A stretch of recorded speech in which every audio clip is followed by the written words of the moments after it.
how's it going? Awesome. How about you, Julie? I'm doing very well. I'm really excited to see that we've got you out from behind the bar once again. As am I.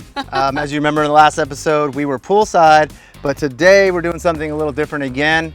We're gonna be partying with friends and family. Yes, we are tailgating. As you can see, one of my absolute favorite things, because as much as I love summer, as we round out that summer season and move into the fall, it's one of the things I look the most forward to. I know you do too. Oh, seriously, dude, because you know what that means, right? Football! Hell yes, the playoff party is underway. Let's make ourselves at home. Do you know the history of tailgating? I don't know the exact history. I do know some cool facts though, but Yeah? I have a feeling you're gonna fill us in on some good All right, history. I'll start, then you give me what you know. So, Sure. you know, like so many things, of course, there are lots of theories out there and they're debated. But the one that has the most traction and seems to stick the most starts back in the early 1900s. Folks traveled to sporting events then by train. And stadiums did not have all of the great concessions that we have now. Granted, those concessions are really expensive, but we have them. They didn't. $10 beer night. Exactly. They didn't have any of those options back then, so they would pack all of the food and the drinks that they would need for Makes the sense. entire day. Yeah. Okay, well mine's a little bit more violent than that, I guess. Okay. Well, it dates back to the Roman Empire where Oh, it families would dress their children up in their Sunday's best and Mm-hmm. pack a nice meal to go watch a simple, innocent beheading. Oh, yeah, because that's how they rolled back in medieval times. Which doesn't totally surprise me because I knew that there would be crowds in the stadiums at like a gladiator fight. Those are Yeah. fights to the death. Fights to the death. Here local in the United States, Yeah. back in 1860s, we had a war here in Virginia where there were people that were actually out tailgating at the front line of Wow. the war with Yes. full-fledged meals and drinks and I'd say what we do today then is elevated in terms of the motivation behind the tailgation. Right. I just made that up. yeah, and then of course, with the advent of the NFL, the Green Bay Yeah. Packers introducing themselves as an NFL team, that brought back the whole idea of camaraderie, family involvement, getting excited and some food in before the big event. And then we've got like teams like the Kansas City Chiefs, who are known as the royalty of tailgating. Oh, really? And then we got the bad boys of tailgating, which is the Buffalo Bills Mafia. Oh yeah, Buffalo Bills Mafia. I don't know a lot about that stuff, but I do know I have heard them brought up in scenarios where they will crowdfund and raise money for great causes on behalf of the Buffalo Bills. So I think that's really cool. Good job, go Bills. Bills. Yeah, for sure. My favorite tailgating event, though, I think in the United States would be Georgia Bulldogs have the largest Are they? tailgate in the world. In the world? Yeah, Really? largest cocktail party in the world. And they play the Florida Gators down in Jacksonville. So you've been to that tailgate Maybe. multiple times. Maybe. There might be photos. No There might photos. be photos. There's no photos of that one. Because we know what happens when you tailgate. Stays there at the tailgate. That's right. I can agree with that. That's right. And so that's how America has introduced tailgating to become Yeah. one of America's classic events. Yeah, that's right. And we also have a classic American cocktail to go along with it that we're going to work on today. So when people think of tailgating, they usually think of those big ice cold troughs of beer. Oh yeah, Right? we love those. We do love those, but we also have a trustworthy go-to as well with whiskey and bourbons.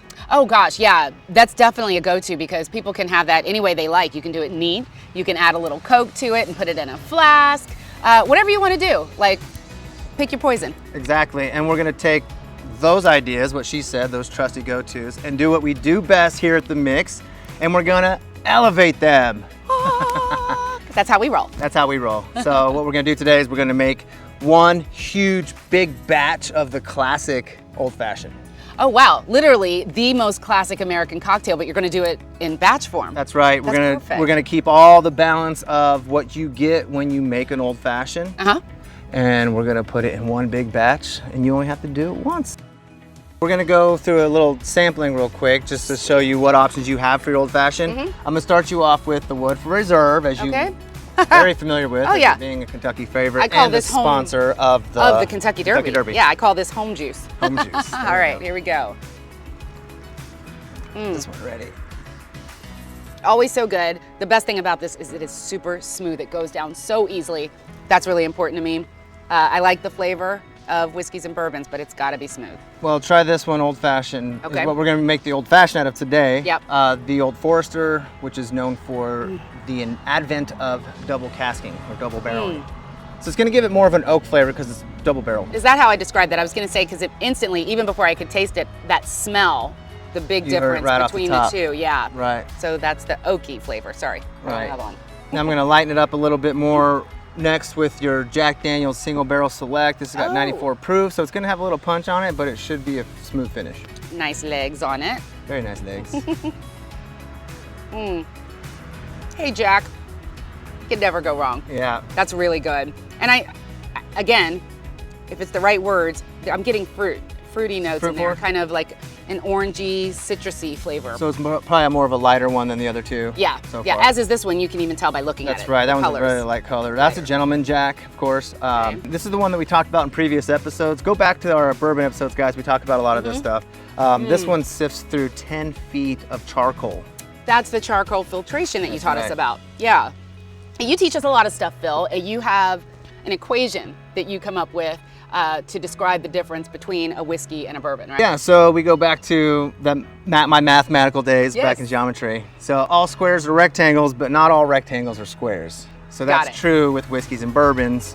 All bourbons are whiskeys, but not all whiskeys are bourbons. Yeah, and of course I know these things because I'm a Kentucky girl, but for our viewers who may not be familiar with that, describe what it is that makes a whiskey able to be classified as a bourbon. Yeah, sure. As previously mentioned in our other episodes, we talk about the mash bill, and in order for that to happen, to become a bourbon, you need at least 51% of the corn in the mash bill to be considered a bourbon, which is the sweeter part. Gotcha. At least 51%. That's the minimum. That's right. An interesting fact, by the way, these two guys right here are actually considered bourbons. However, Jack Daniel's prefers the word whiskey on their label. All right, so for those of you at home, you need to get your hands on a 1 liter size bottle, preferably something with a lid on it. And cool bottle too. It is a cool bottle. Yeah. And then what we're choosing to use today for you guys can pick whichever ones you want, but we suggest the Old Forester here. That's what we're gonna make our drink out of. And I've measured out 3.5 cups of this bourbon. It's very helpful if you have one of these funnels at home. Julie, help me out here, buddy. Who doesn't? If you don't, go get one. Who does it? And then I'm actually gonna let her do it, so I'm gonna show you guys at home how easy this really is. All right, Julie? Yeah, because if I can do it, y'all can do it, for sure. All right, whole bottle? Whole bottle, just dump it in there. Right on in. And it should pour pretty quickly too. So does this make me a master mixologist? That makes you a master Today. mixologist. It does today. Next, I'm going to get my simple syrup, and I'm gonna measure out 1.5 ounces of simple syrup. Nice. I left a little room here on top to add another 1/2 ounce of the orange bitters. Quick note at home, we popped off the little drip top there so that you guys could pour it a little bit quicker. Nice. So Saving us time so we have more time to get to the party. Right there. Bam. This is going in. That's going in there. Boom. Okay, now don't freak out. I'm gonna add 1/2 cup of water for this one, Julie. So go ahead and pour that in there. That's right. No, you know how we usually shake the tin and we get the ice going, and break it in to dilute it a little bit. We're not gonna do that? This is in place of shaking, because we're not gonna sit here and shake them all day today. So that kind of takes that whole system out of that way. That makes sense. You're all so right. clever. Thank you, ma'am. Now we're done with this guy right here. Okay. Go ahead and cap that up. Okay. Get that on there. Stuff me. And then now The for the joys hard of the part, you outdoors. got to mix it up. But actually, it's not. Bill, the hard part is shutting this thing for me. There we go. Got it. Now, you could right. just do a light shake, or you could vigorously shake it however you want. I prefer just mixing it up in there. Just give it a little. That's right. And now they're ready to pour, and you've got enough made there. You just made yourself a big batched old-fashioned. It's done.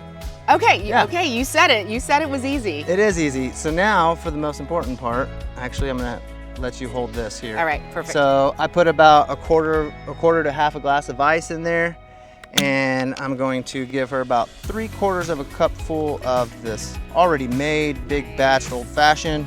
And then, of course, you know, oh yeah, we're gonna make it the true old-fashioned, and we're gonna give it its orange peel here. oranges and cherries are like, it's not an old-fashioned. Mandatory. Without those.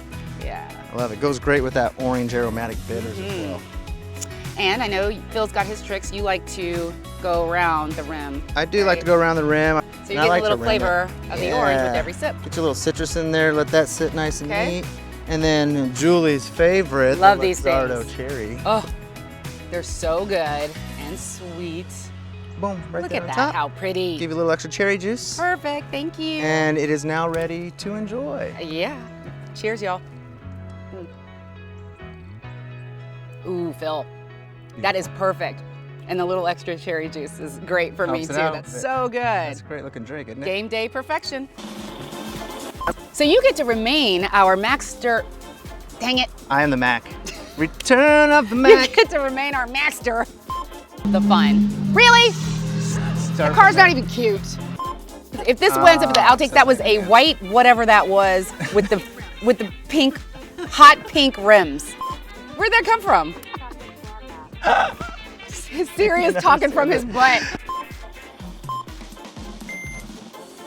Thank you guys at home for tuning in, and as always, please refer to themixga.com for other episodes or future episodes. And don't forget to like, comment, and subscribe by clicking that link below. Cheers, y'all.